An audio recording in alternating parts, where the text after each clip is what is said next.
죽은 줄로만 알았던 친아버지가 제가 일하는 병원 VIP 병실 침대에 누워 있었습니다. 저는 그 사람의 딸에게서 엄마 수술비 6천만 원이랑 위로금 3억을 받는 조건으로 딸 아니다라는 각서에 사인했죠. 그런데 1년 뒤 유언장이 공개되던 날, 무릎 꿇은 건 제가 아니라 그 돈으로 절 짓눌렀던 이복 동생이었습니다. 구독, 좋아요 부탁드리며 이야기 시작하겠습니다. 제 이름은 김선영, 53입니다. 서울 강북구 종합병원 내과 병동에서 야간 간호조무사로 17년째 일하고 있어요. 저녁 7시 출근해서 다음날 아침 7시 퇴근하는 12시간 야간 전담 근무입니다. 월급은 세후 280만 원 정도예요. 그중 180만 원은 77세 어머니를 모시고 사는데 들어갑니다. 약가, 전기 진료비, 식비, 관리비까지요.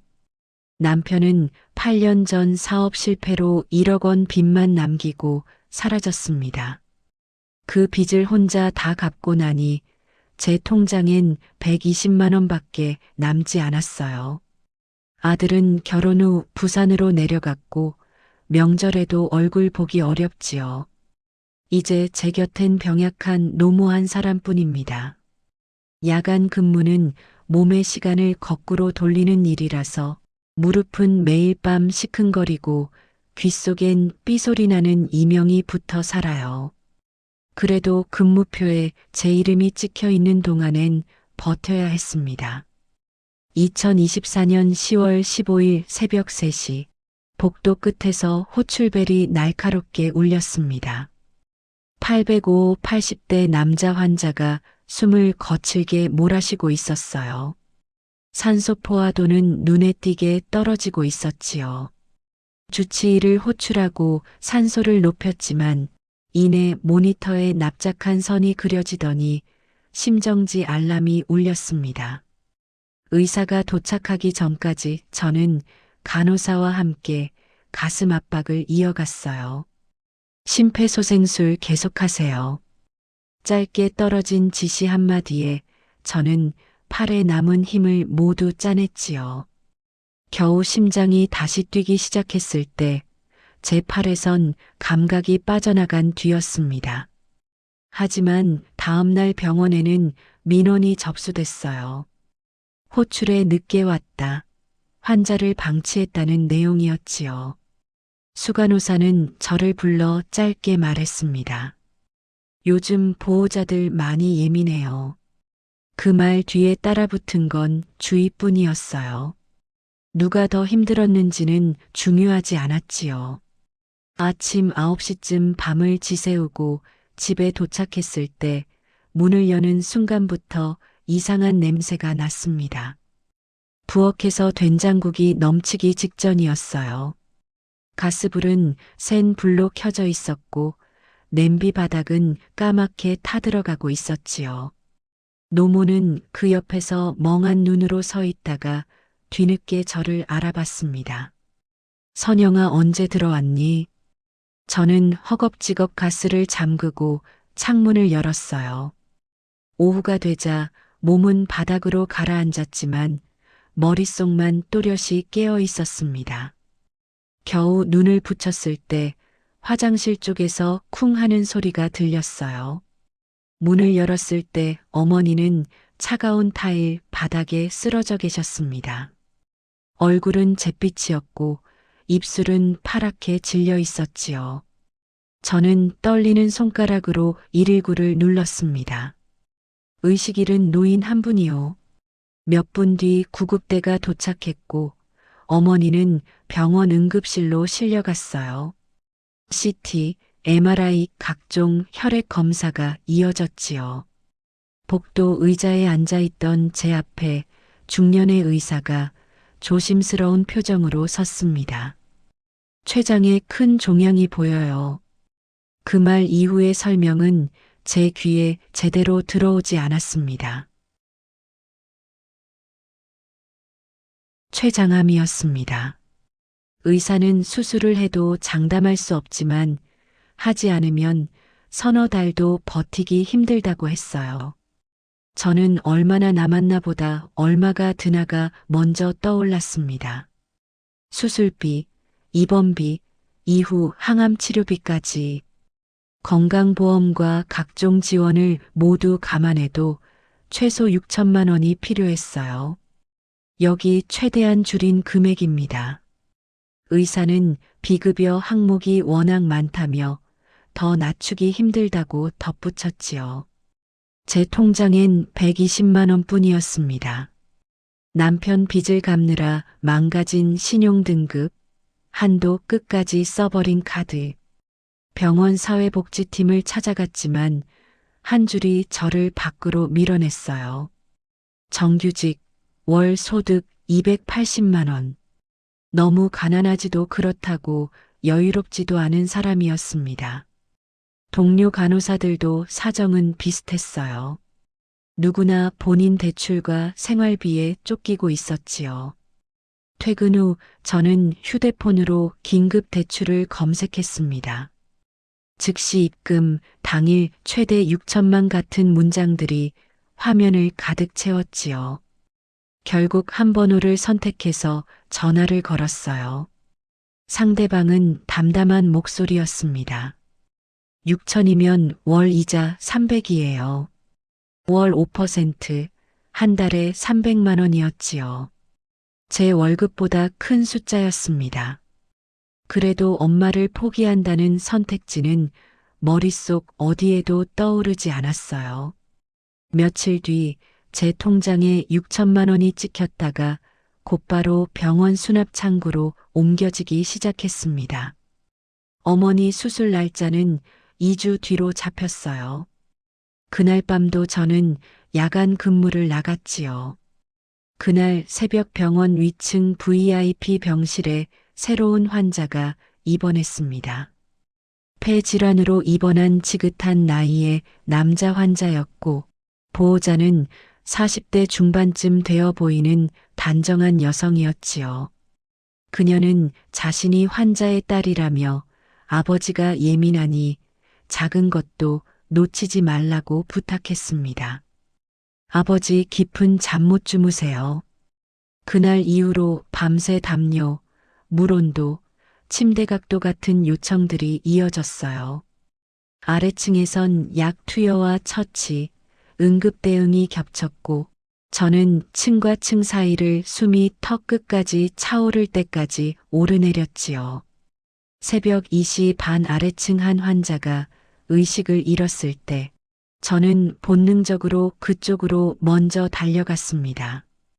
응급 처치를 마치고 올라왔을 때 VIP 병실 호출벨은 이미 여러 번 울린 뒤였어요. 다음 날 오전 병원에는 또 민원이 늘어 있었습니다. 이번엔 VIP 병실에서 올라온 민원이었지요. 수간호사는 다시 저를 불러 세웠습니다. VIP 민원은 특히 주의하세요. 제 사정이 어땠는지는 중요하지 않았지요. 병원에 남는 건 VIP 민원이 발생했다는 기록뿐이었습니다. 사채 첫 이자 납부일이 왔습니다. 300만 원이 제 통장에서 빠져나갔어요. 월급 280만 원으로는 턱없이 부족했지요. 생활비와 엄마 간병비, 교통비까지 모두 카드로 떼어야 했습니다. 식사는 라면 한 봉지, 편의점 삼각김밥으로 줄어들었어요. 몇 주 사이 체중은 눈에 띄게 빠졌고 계단 몇 칸만 올라가도 숨이 찼지요. 그 와중에 어머니는 수술을 앞두고 점점 말수가 줄었습니다. 창밖만 멍하니 바라보는 시간이 많아졌어요. 어느 날 근무를 마치고 병실에 들렀을 때 어머니가 먼저 입을 열었어요. 수술을 취소하자는 말이었습니다. 저는 겨우 목소리를 가다듬어 어머니를 바라봤습니다. 엄마 없으면 저는 어떡해요? 어머니는 오래 고민한 사람처럼 한참을 뜸들이더니 조용히 한 문장을 꺼냈지요. 차라리 널 낳지 말 걸 그랬다. 그 한 줄이 제 심장에 그대로 박혔습니다. 혼자 몸으로 온갖 일을 하며 저를 키워오신 분이었습니다. 그 입에서 처음 그런 말이 나왔어요. 집에 돌아온 저는 이불을 뒤집어 쓰고 누웠습니다. 방 안이 어두워질수록 휴대폰 진동 소리는 더 크게 들렸어요. 사채업자의 번호였습니다. 이번 달도 꼭 맞추셔야 합니다. 저는 제대로 대답도 하지 못한 채 전화를 끊었습니다. 그날 밤 한 번도 깊이 잠들지 못한 채 동이 터버렸어요. 정직 처분이 내려진 건 그 직후였어요. VIP 병실 환자 상태 악화와 2차례 민원을 이유로 병원은 저에게 2주간 무급 정직과 성과급 전액 삭감을 통보했지요. 잠시 쉬고 오라는 뜻입니다. 하지만 쉰다는 말은 제게 아무 의미가 없었어요. 월급은 반 토막이 났고 사채 이자 300만 원은 그대로였지요. 정직 기간 일주일째 저는 발길이 매일 병원으로 향했습니다. 어머니는 수술을 앞두고 병실에 입원해 계셨어요. 침대에 누운 어머니는 창밖만 바라보며 거의 말을 하지 않았습니다. 저 역시 무슨 말을 꺼내야 할지 몰라 물 한 컵, 담요. 한번 고쳐 덮어드리는 것으로 마음을 전하고 있었어요. 그러던 어느 저녁 어머니가 조심스럽게 저를 불렀습니다. 이야기를 하나 들려주고 싶다고 이제는 말해야 할 것 같다고 하셨지요. 어머니가 23이던 시절 서울의 한 종합병원 VIP 병동에서 간호조무사로 일할 때였다고 했습니다. 그때 한 남자를 만났어요. 재벌 집안의 차남, 이미 회사 이사 자리까지 올라간 사람이었지요. 병원에 오래 입원해 있으면서 두 사람은 자연스럽게 가까워졌습니다. 어머니는 그 사람을 사랑이라고 믿었어요. 하지만 임신 사실을 알렸을 때 먼저 찾아온 건 그 남자가 아니라 그의 가족이었습니다. 두툼한 봉투를 내밀며 아이를 지우고 사라져 달라고 했어요. 어머니는 처음엔 그 봉투를 거절했지요. 아이만은 지키고 싶었어요. 그러자 며칠 뒤 더 많은 돈이 든 봉투가 다시 눈앞에 놓였다고 했습니다. 결국 어머니는 돈이 아니라 도망을 택했어요. 이름을 바꾸고 주소를 옮기며 아이를 혼자 키우는 삶을 선택했지요. 이야기를 힘들게 꺼낸 어머니는 지금까지 말하지 않았던 사실을 털어놓았습니다. 그날 저녁 병원 인사팀에서 전화가 걸려왔어요. 정직 중인 저를 VIP 환자 보호자가 꼭 만나고 싶다는 전갈이었지요. 다음 날 저는 병원으로 나갔습니다. VIP 병실 문을 여는 순간 며칠 전 민원을 넣었던 그 여성이 서 있었어요. 그녀는 먼저 고개를 숙이며 사과했지요. 그리고 조심스럽게 자기소개를 했습니다. 저는 김지은이라고 해요. 그녀는 VIP 병실에 누워있는 남자가 김태진, 그리고 그 사람이 제 친부라고 말했어요. 수십 년 동안 사람을 써가며 저를 찾아왔다는 이야기, 어머니가 이름과 주소를 계속 바꿔가며 아이를 지켜왔다는 이야기, 최근에서야 병원 기록을 통해 김선영이라는 이름을 찾아냈다는 이야기까지. 지은 씨는 마지막으로 아버지가 어머니 수술비와 사채빚을 모두 대신 갚고 싶어 한다는 말을 전했지요. 그리고 아주 조용히 한마디를 덧붙였습니다. 한 번만 아버지 좀 만나주세요. 며칠 동안 저는 쉽게 결정을 내리지 못했습니다. 돈 때문에 아버지를 찾는 사람처럼 보이고 싶지 않았고 지금까지 없던 존재를 갑자기 받아들인다는 것이 두렵기도 했어요. 하지만 어머니의 수술 날짜는 다가오고 사채 이자는 매달 쌓여갔지요. 결국 저는 병원 VIP 병실 문을 열었습니다. 침대에는 팔순을 앞둔 듯한 노인이 누워 있었어요. 머리는 거의 휘었지만 눈빛만은 또렷했지요. 그가 저를 보는 순간 먼저 눈물을 흘렸습니다.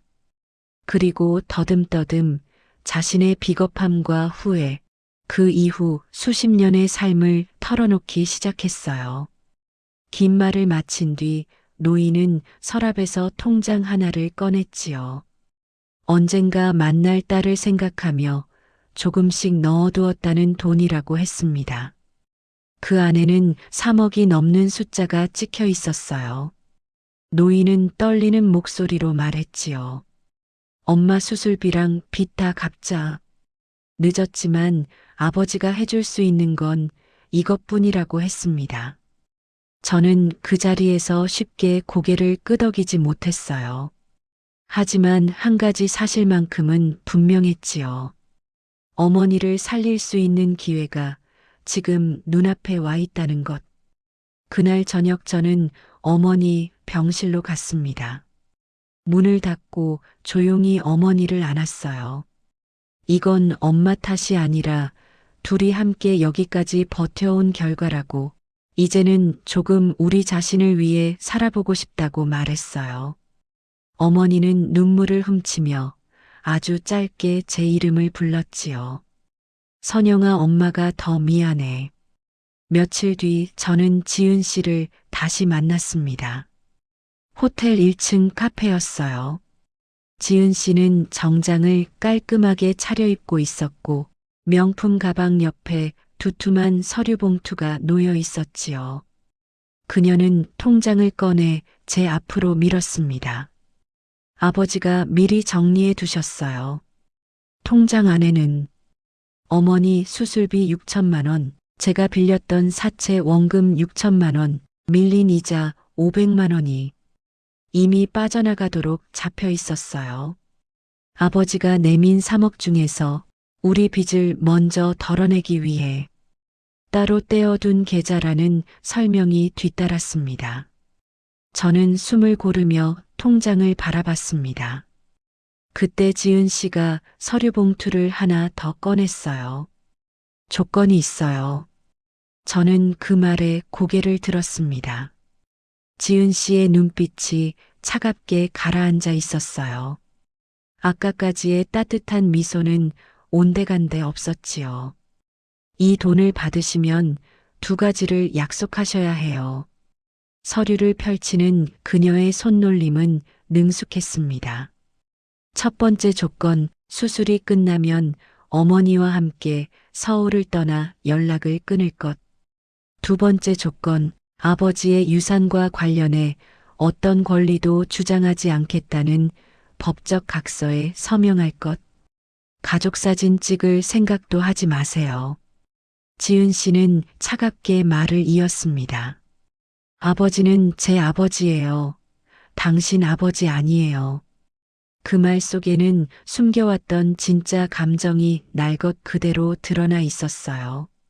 저는 서류를 보며 손이 떨렸습니다. 하지만 어머니의 수술 날짜는 사흘 뒤였고 사채업자의 문자는 하루에도 몇 번씩 울려왔지요. 결국 저는 펜을 집어들었습니다.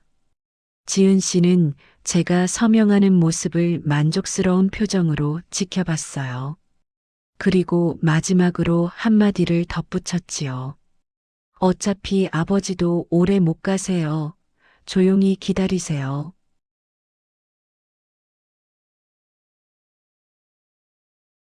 며칠 뒤 아버지의 돈으로 어머니의 빚은 모두 정리됐습니다.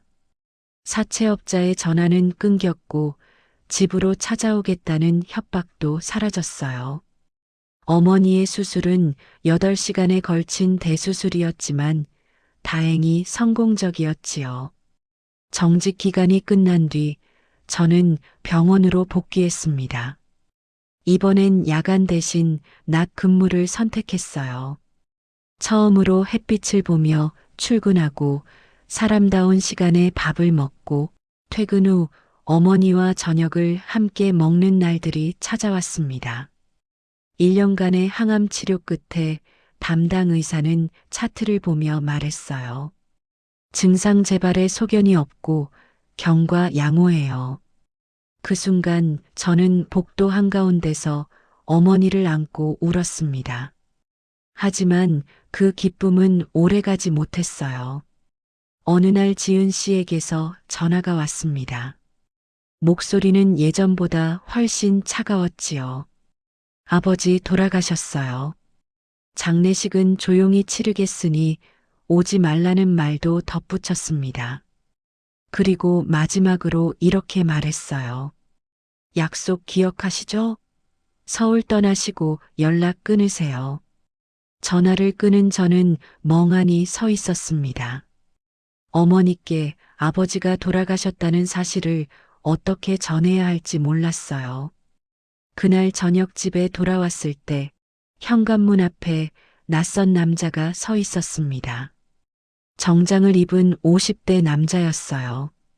그는 자신을 김태진 회장의 오랜 비서라고 소개했습니다. 선영 씨 맞으시죠? 그는 검은색 서류 가방에서 봉투 하나를 꺼냈어요. 회장님이 돌아가시기 일주일 전 제게 이걸 맡기셨습니다. 봉투 안에는 편지와 유언장이 들어 있었습니다. 편지를 펼치는 제 손이 떨렸어요. 선영에게라고 적힌 아버지의 손글씨가 보였습니다. 편지는 이렇게 시작됐어요. 딸아, 미안하다. 내가 그 각서에 서명했다는 걸 지은이가 자랑스럽게 말하더구나.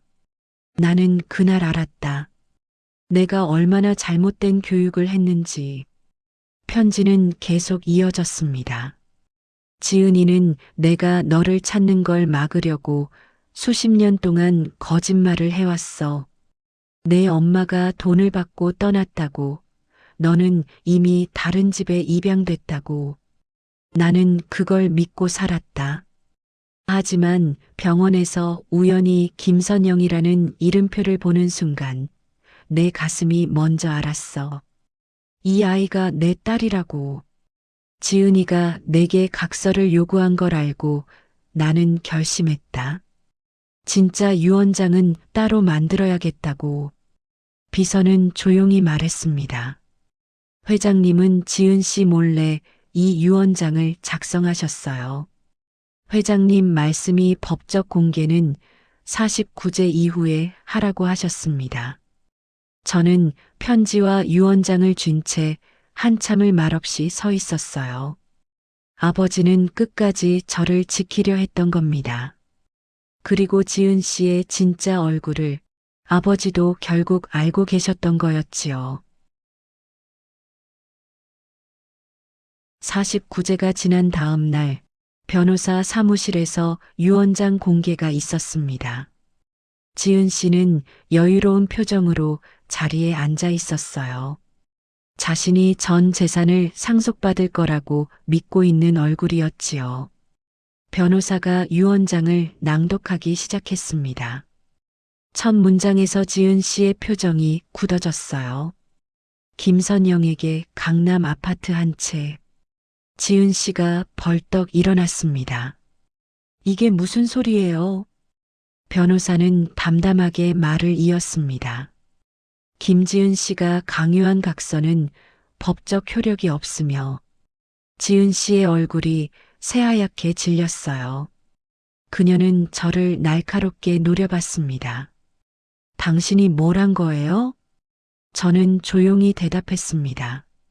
전 아무것도 안 했어요. 아버지가 다 알고 계셨던 거예요.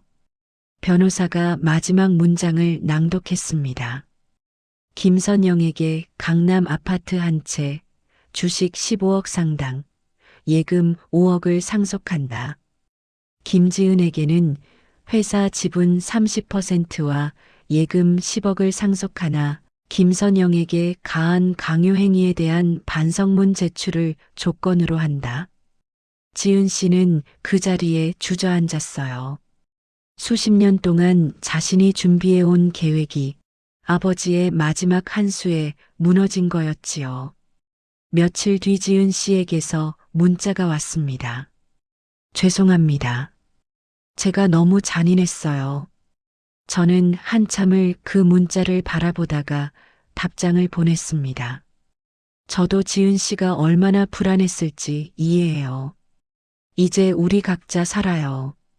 그게 제가 지은 씨에게 보낸 마지막 문자였습니다. 어머니께 모든 이야기를 전했을 때 어머니는 한참을 말없이 창밖을 바라보시더니 조용히 말씀하셨어요. 태진 씨, 고마웠어요. 저는 아버지가 남긴 유산 중 일부를 어머니 요양 비용으로 준비했습니다. 강남 아파트는 팔지 않고 그대로 두었어요. 언젠가 결혼한 아들이 서울로 올라올 때 쓸 수 있도록요. 병원은 계속 다녔습니다. 이번에는 야간이 아닌 낮 근무로 주 4일만 일하는 조건으로 바꿨어요. 남은 시간엔 어머니와 함께 산책을 하고 가끔은 아버지 산소에도 다녀왔습니다. 한 번은 산소 앞에서 어머니가 조용히 말씀하셨어요. 선영아, 우리 이제 행복해도 되는 거지? 저는 어머니 손을 꼭 잡고 대답했습니다. 네, 엄마, 이제 행복해도 돼요. 가끔은 마음 한켠에서 이런 생각이 조용히 올라와요. 인생은 결국 돌고 도는 것 같아요. 누군가를 속이고 짓밟고 배신하면 결국 그 대가는 돌아온다는 걸요. 지은 씨도 언젠가는 그 사실을 깨닫겠지요. 그리고 아버지가 마지막에 남긴 선택이 결국 진짜 사랑이 무엇인지 보여준 거라는 것도요. 저는 이제 병원 복도를 걸을 때 예전처럼 숨이 막히지 않습니다. 형광등 불빛 아래서도 제 그림자가 조금은 가벼워 보여요. 53세 야간 간호조무사 김선영은 이제야 비로소 자기 인생의 진짜 아침을 맞이하고 있습니다. 그 아침은 더 이상 사채업자의 전화로 시작되지 않고 어머니의 따뜻한 아침밥 냄새로 시작됩니다. 그리고 그 아침 속에서 저는 조용히 중얼거립니다. 아버지, 감사했어요.